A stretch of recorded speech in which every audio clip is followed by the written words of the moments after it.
अभी थोड़ी देर पहले गृह मंत्री एलिस पर हमला हुआ। गोलियां बुलेट प्रूफ कांच के पार निकल गईं। ड्राइवर ने तुरंत सर पकड़ लिया। पीछे बैठी एलिस डर के मारे घबरा गई, कोने में दुबक कर कांपने लगी।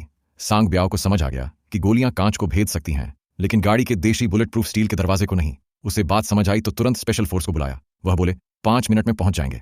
थोड़ा शांत हुआ। सांग ब्याओ जल्दी से डरी हुई एलिस को ढांढस बंधाया। फिर उसने एलिस का हाथ कसकर पकड़ लिया और दोबारा मदद के लिए कॉल किया। कमांड सेंटर ने जवाब दिया कि बुलेट प्रूफ गाड़ी रवाना कर दी है, 3 मिनट में पहुंचेगी। लेकिन इस वक्त भी बाहर से स्नाइपर लगातार फायर कर रहा था। सांग ब्याओ जानता था कि अब बैठकर इंतजार नहीं कर सकता। वो पीछे से कार से बाहर निकला, मोबाइल निकाला और स्नाइपर की पोजीशन कंफर्म की फोटो देखकर समझ गया कातिल गाड़ी के पीछे थोड़ी दूरी पर एक बिल्डिंग की छत पर है। सांग ब्याओ को जब दिखा कि स्पेशल फोर्स अब तक नहीं पहुंची तो उसने दोबारा कमांड से पूछा। इससे वो गुस्से में आ गया। समझ नहीं आया स्पेशल टीम कर क्या रही है। अब और इंतजार नहीं किया। ड्राइवर को गाड़ी से निकाला, फिर एक मैसेज छोड़ा और गाड़ी को उल्टा करके उस जगह ले गया जहां से स्नाइपर नहीं देख सकता। एलिस थोड़ी देर के लिए खतरे से बाहर हो गई तो सांग ब्याओ ने फैसला लिया, अब सीधे जाकर स्नाइपर को खत्म करेगा। टॉप क्लास बॉडीगार्ड जो ठहरा, हर मूवमेंट सटीक और तेज। उसने बंदूक ली और बिल्डिंग में घुसा। वहां की सिक्योरिटी ने उसे ऊपर की तरफ ले जाया। जब छत पर पहुंचा सांग ब्याओ एकदम चौंक गया। सामने खड़ा आदमी उसका पुराना जंग का साथी था, वही भाई जो जंग से जिंदा बचा था। उसे देखकर सांग ब्याओ टूट गया। जो इंसान हमेशा शांत रहता था अब उसका खुद पर कंट्रोल नहीं रहा। वो समझ नहीं पाया कि उसका भाई एलिस पर हमला क्यों करेगा।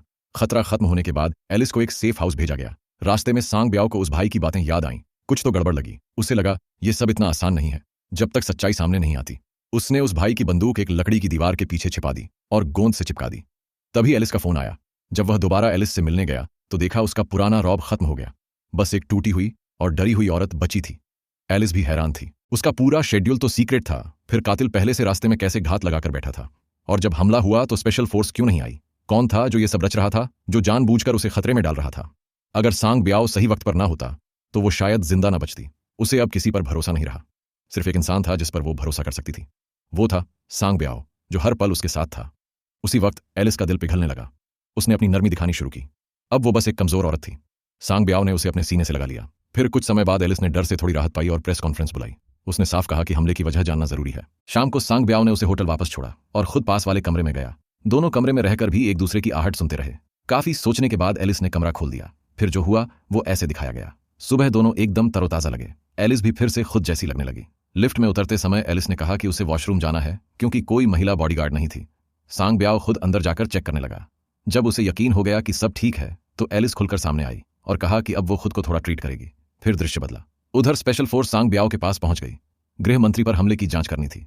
सांग ब्याओ ने कहा जब वह छत पर पहुंचा तो कातिल ने खुद को गोली मार ली। उसे नहीं पता कातिल कौन था,